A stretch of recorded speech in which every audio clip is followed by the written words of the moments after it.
국회의원 이혜민입니다. 대한민국 사회 곳곳에 스며든 내란 옹호 세력이 전방위적으로 그 모습을 드러내고 있습니다. 현재 이 판단도 늦어지고 있는 이 답답한 상황에서 최근 경찰이 촛불행동 시민단체 회원들을 대상으로 광범위한 통신조회를 실시한 사실이 드러났습니다.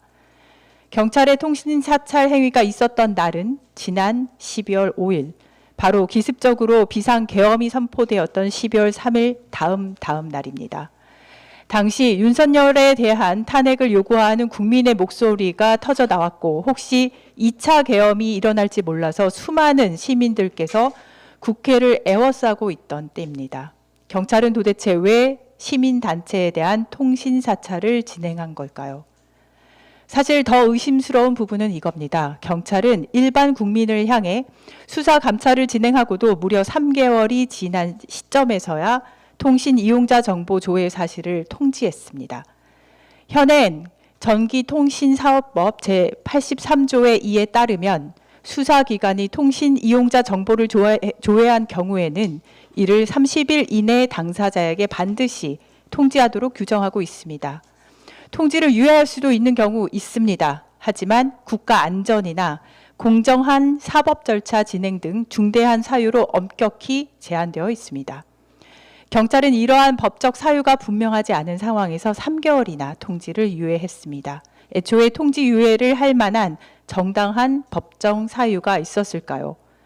국회를 지킨 국민들이 국가 안보에 지대한 위협을 가했는지요? 국민들의 생명을 위협하는 중대한 범죄를 저질렀을까요? 아닙니다. 오히려 국가 안보에 지대한 위협을 가하고 국민들의 생명을 위협하는 중대한 범죄를 저지른 자는 바로 윤석열과 내란 공범들입니다. 경찰이 통보한 통신 이용자 정보 조회의 목적이 수사라고 되어 있습니다. 참 쉽습니다.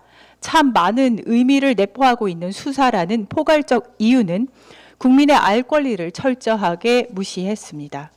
통신자료 제공 통지 제도의 원래 목적은 수사 남용에 대한 사후 투명성 확보에 있는데, 지금 이 과정이 정말 투명성을 위한 건지 경찰에게 진지하게 묻고 싶습니다. 이번 사태는 헌법과 법률이 보장한 국민의 개인정보 자기 결정권을 침해하는 것으로도 모자라 정치적 의도를 가지고 공권력을 남용한 행위입니다. 행정부의 대국민 겁박은 여기서 끝나지 않았습니다. 서울시 오세훈 시장은 내일까지 광화문의 천막을 자진 철거하지 않으면 행정 대집행을 하겠다고 밝혔습니다.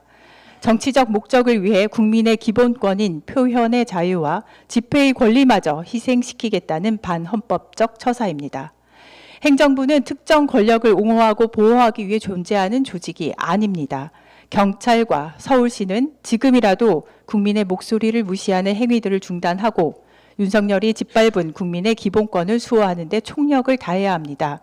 한 기관 안에서도 점점 누가 반헌법적인지, 누가 헌정 질서를 수호하고자 하는지 명확해지고 있습니다. 조국혁신당 국민과 함께 우리나라 민주주의와 헌법의 가치를 지켜내도록 국회에서 해야 할 일에 더욱 집중하며 직진하겠습니다. 감사합니다.